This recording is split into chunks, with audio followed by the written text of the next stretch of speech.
What's up, everyone? Aaron Chat's back again for another edition of Endless Sky. It's been like a week and a half, even though I know I had videos being posted and they were saved up. So it's been some time since I played the game, and there was a few people that actually asked me to go over the ships that I have in the fleet and the loadouts and the outfits that I have. So I figured I'd do that in this set of videos. Not sure exactly when. Maybe I'll do it scattered throughout. Let's see where we are. Not sure if I want to do that right now, but yeah. Actually, why don't we do that right now? Let's see here. So, I'm going to show you I'll go to the outfitter. Alright, so I have this fleet right now is basically a capture fleet. Almost all of the weapons, apart from the flamethrowers, which I'm not sure actually provide damage or not. Let's see here. Do they? Yeah. Very minimal. Very minimal damage. So, other than that, everything is beam weapons. Everything is beam weapons. So, there is almost no chance to overkill a target. However, that being said, there is quite a big chance to inadvertently kill a target that you're not actually going for. For instance, if you're in a large battle and there's a ship right in the center, and then there's other ships around it, and your fleet disables that one ship in the center, that's great. They don't focus fire on it anymore, so it's fine. Except when they start attacking the other ships that are around it, they inadvertently hit that ship and then destroy it. So that's always a possibility also. However, this minimizes the amount of overkill that would happen on a ship, so it really focuses on disabling a ship and not killing it. Alright, let's go into this. My ship will leave out because my ship changes all the time. So, to start off, I have, let's see here, I think there's 3 variations of ships. Oh, and then I forgot about the Karik Vat I have. That's a ship that it's really hard to capture, and once I captured it, I was like, oh, I'm keeping it. So, that one is very similar to the other loadout, and I'll do that in a little bit. So, the first 4 are all the same. They're Hurricanes from the Wanderers. And I call them Tank 1, Tank 2, Tank 3, Tank 4. In this one, I wanted them to soak up some damage and then actually provide a little bit more firepower towards hull and shield. So that's why they don't have, all the Infernos, even though I think this has, yeah. So I could have put another Inferno turret on here. I just wanted more damage instead of just heat. The other thing, okay, let me start again. The other thing that my fleet does is it focuses heavily on heat and burn damage. So not just continuous weapons, but weapons that provide heat and burn damage, which basically cooks the actual target, and it forces them to overheat, and it forces them to just be disabled. But not capturable disabled, meaning they'll overheat and they have to cool down, and while they're cooling down, we can start to basically just get them to a disabled point that's permanent. And if you're in the early game, you could do that very easily by getting flamethrowers. So flamethrowers are from the Free Worlds. It happens pretty early in the Free Worlds campaign.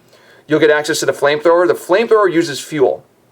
So if you have fast ships, which you can get pretty early on with a shield beetle, for instance, load them up with flamethrowers, and you've got yourself a pretty potent fleet of ships that can actually capture ships by heat disabling them and actually disabling them. So that's what I did in the early game. And if you watch some of my earlier videos, you see that I actually have shield beetle fleets very early on with flamethrowers that actually just murdered everybody by just flamethrowing them to just heat death. All right, anyway, so this one's got 2 sunbeam guns, because the way that this works is the turning speed on these are actually very good. So the guns are actually useful in this. So you got 2 sunbeam guns in here, and you've got a bank of 4 Inferno turrets from the Korath. And Inferno turrets are capturable from the Korath. They're not necessarily rare, they're capturable. I have all my ships basically have Inferno turrets. So it takes a little time, but if you're able to get Korath into the Korath space with a jump drive and a fleet capable of actually doing that, you can actually capture a lot of Inferno turrets. You just have to, it's a slog, it's a grind, but you'll get them eventually. All these tanks also have 4 flamethrowers, And don't worry about the ammunition and stuff. That's for a mission that I'm doing. They have 3 fuel processors. So a fuel processor is also capturable from the Korath, or you could buy it from the core of Freddy, or you could buy it from the who could you buy it from? The Remnant after a certain point when they give you access to Korath technology.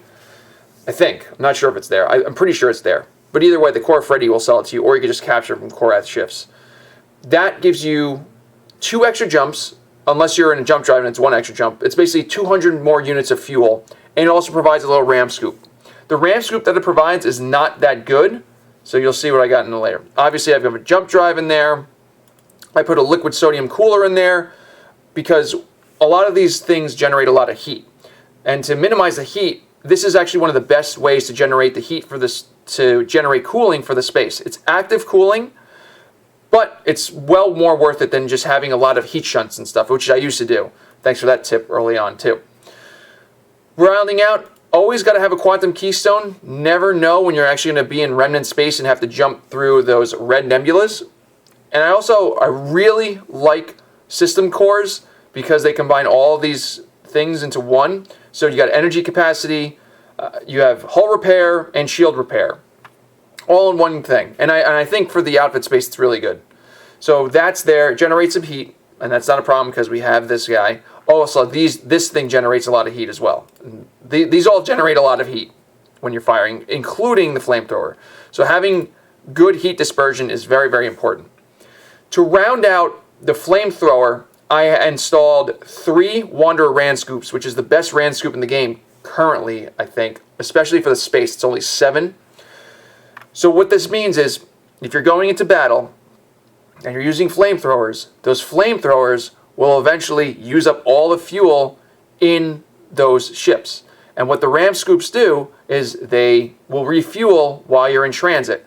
If you get closer to a star, I think that's how it works. I'm not sure if you get closer to the star or whatever. When you're in a system, it basically slowly regenerates the fuel from just flying around. You can be stationary too. It's not like actually like flying, but the more ram scoop you have, the faster you will refuel. So effectively, my fleet can actually last technically forever and keep having enough fuel to do devastating firepower on an enemy fleet. Most of the time I don't do that. Most of the time I jump into a system, do what I want to do, and jump out. But I could theoretically sustain a lot of the heat damage from the flamethrowers alone.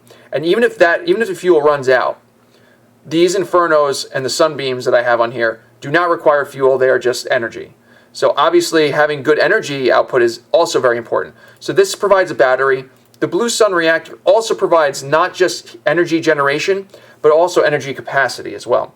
You can get these from the Wanderers. Oh, the system cores are from the Korath as well, so you can just farm those from the Korath.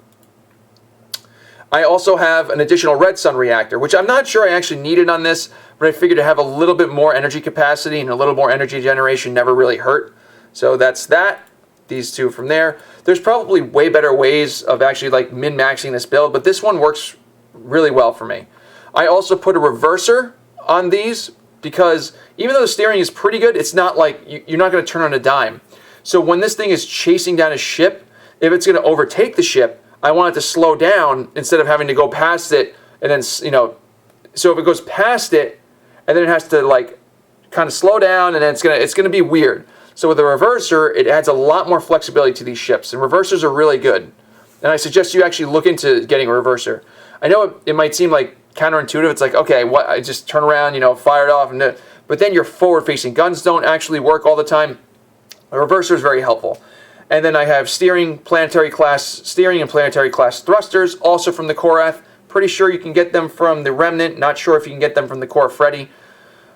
And that's basically it. All these outfits that are Korath generate a lot of heat, which is why there's a liquid sodium cooler. And that's basically it for this. So this is the tanky one. And I'll jump down. So I have 4 of those in my fleet right now. They're all the same build. That's what I made sure to do. I used to have, like earlier when I was playing this game, I used to have ships that just like had one-off things and stuff. And it was really hard to figure out like how to optimize everything for each ship type. So now there's like effectively 3 different types of ships and then 2 unique ones here. So I got 4 of these tanks, and these are support ships. And what do I mean by support ships?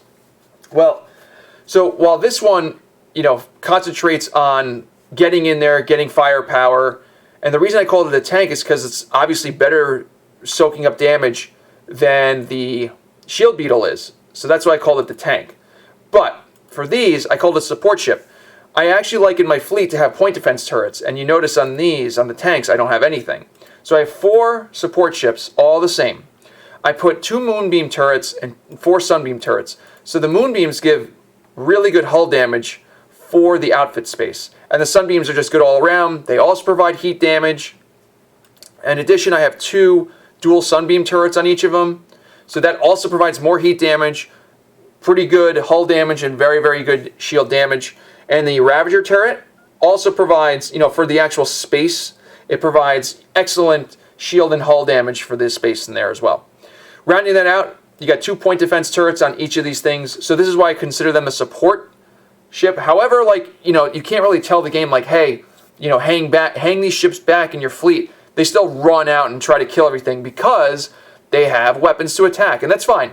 But once they're in the middle of everything, when things are firing, projectiles like missiles and torpedoes, the point defense turrets will help everyone once it's in the vicinity. So I like this. So there's 4 of these types of ships. This ship also has 3 fuel processors. This one actually has a large heat shunt because the actual weapons are not like just Inferno turrets. So this doesn't generate the same amount of heat that the other one does. And there's no flamethrowers on here either. So the heat is manageable by just a large heat shunt. It's a little less space, not as efficient, but it just works fine. Jump drive, obviously. Obviously, I had to put an outfit expansion. I forgot if I showed that on the other one. The other one did not need an outfit expansion. Quantum Keystone, of course. Systems core large, yep. 4 Wanderer Ram scoops. So this is a support ship. I figured as a support ship, it should be able to generate more fuel to refuel the other people in the fleet. So that's what that is. This one also has a blue and a red sun reactor, just like the tanky ships did. So this one switches it up. It's got a Crucible class thruster, which has reverse thrust as well. So that's where the reverser comes in on this one. Otherwise, it's the same. Steering and thrusters are planetary class from the Korath. This is a remnant outfit. This also has some built-in slowing resistance, not that it really matters. But this is what I figured, is going to be good. It has reverse thrust and regular thrust. So this rounds out pretty well. These are all the same build. All of them are all the same build. So I'll go through this. I have 1, 2, 3, I think I have 8. 1, 2, 3, 4, 5, 6, 7, 8. 8 shield beetles. Obviously you can get them from the high very early on. This one combines lots of flamethrowers and Inferno turrets. These are the ones that go in, they are very fast, they get in, try to heat disable the ship, and then try to move on. And then the other ships can come in and actually take more firepower to actually getting their shields and their hull down to being able to actually fully disable them. So these ones are the go in, get everything disabled, get them to heat overload, and then go move on to something else. And the game actually does a pretty good job. Once something is heat overload on the enemy side, they'll actually move on to another ship that's actually not heat overload. So this game actually does prioritize ships that are not disabled, which is good. It won't just continue to pound that ship until the hull gets to the point where it's actually permanently disabled, which is really good.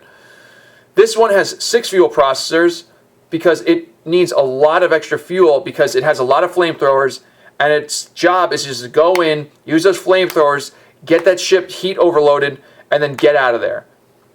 This has a jump drive, obviously, 1 large heat shunt, and 1 small heat shunt, which I probably should consider changing. But I think this build is very... Oh no, it has a lot of outfit space free. Might have to change this build. We'll have to see. It's working, but I could change this to a liquid sodium cooler too. I don't think it matters though. It has so much outfit space free though. Look at this. I could add more Wanderer Ram scoops. Do I have any in here? Yeah, I do. I can add even more. See? We're already finding stuff that we can actually increase as well. So that's something interesting. So this has 6 fuel processors. Again, jump drive, a large heat shunt, and a small heat shunt, again, from the Korath. Quantum Keystone, obviously, a large systems core, 3 Wanderer Ram scoops, And this one, you know, has some outfit space free, so I could sell an outfit expansion, because apparently I don't need it, and regain some heat, or I can get more ram scoops. So that's a very interesting thing. I'm not sure where I was trying to... it was probably the weapons or something that I was doing back in there. But this is going to make me, like, modify this right now. This has a Blue Sun reactor. Provides plenty of power, along with the batteries from the system core and this itself. This has an Anvil class engine because it provides reverse, some extra thrust, and turn as well. And the Smelter class steering and the Planetary class thruster just worked for the actual engine capacity. So this was the best I could do for the engine capacity. This turns pretty well. It has slowing resistance, and this is a really good mix. This is a really fast ship. You can see the max speed is 639. You can see on this one, where's the max speed? 403. And on this one, it is 486. What's the Kark? The Karkbot is pretty slow now.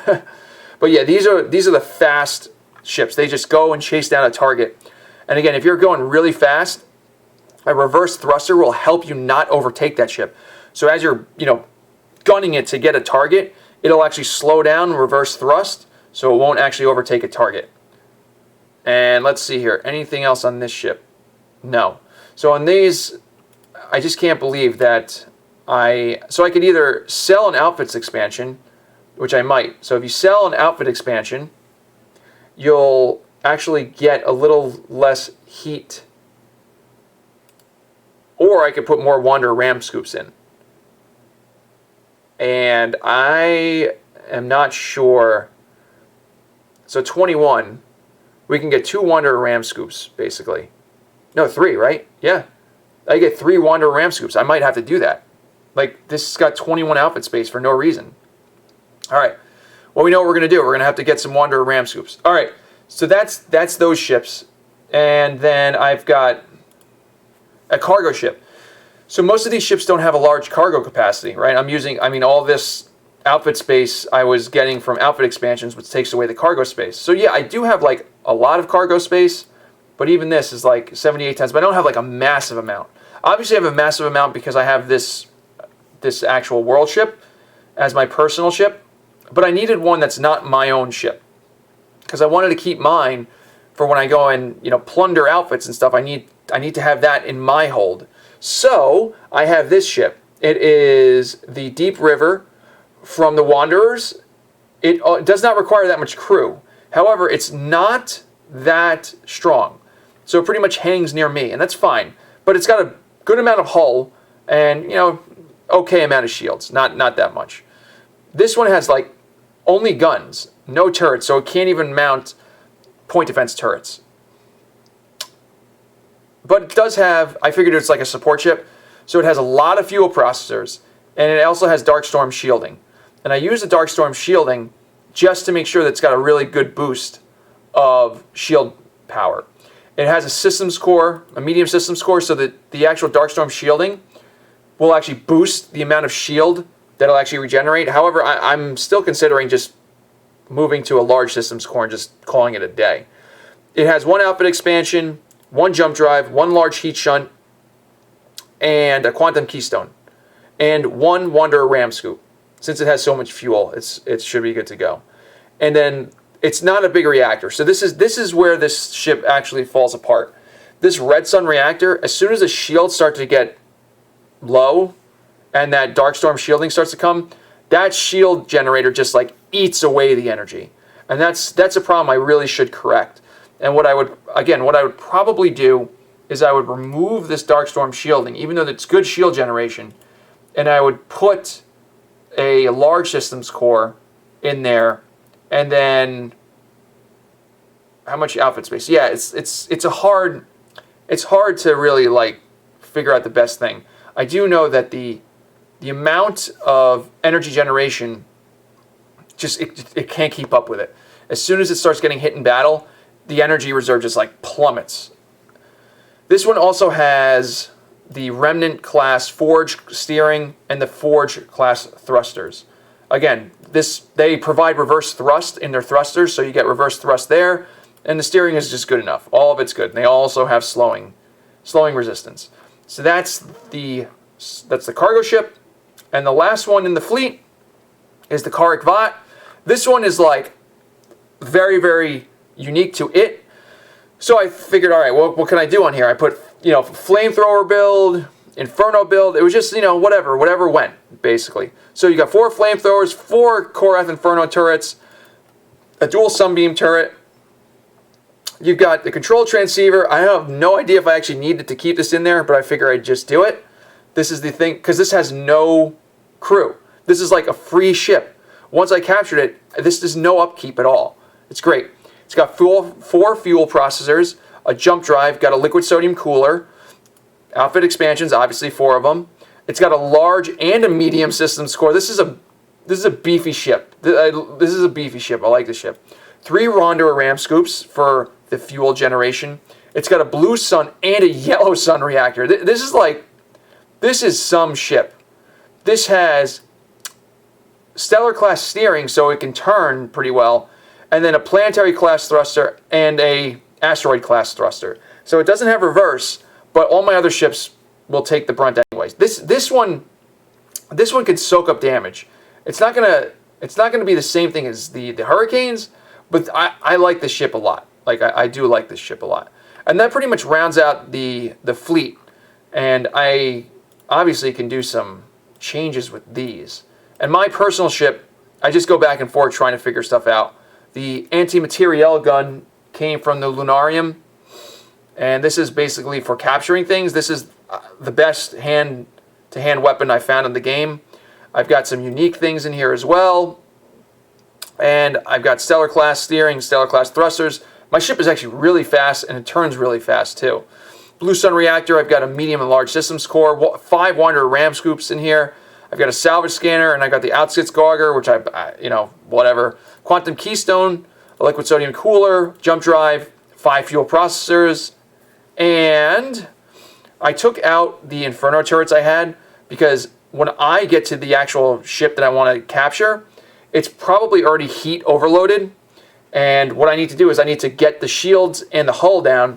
So I chose the Husk Slice turret and the Shield Disruptor turret. Both of those together, the Disruptor turret actually will punch through the shields and then will cause hull damage directly through the shield. So I don't have to take the shields down all the way before providing hull damage. So it's possible to actually permanently disable a ship while it still has shields on it, which is very, very interesting. And I also put 2-point defensive turrets on my ship because the cargo ship stays near me, so I figured having a little bit of defensive capabilities just makes sense. And I think that covers the makeup of my fleet currently. And obviously I could see some upgrades that I'm going to need to do. And I think we'll do that in the next few. We'll see what happens.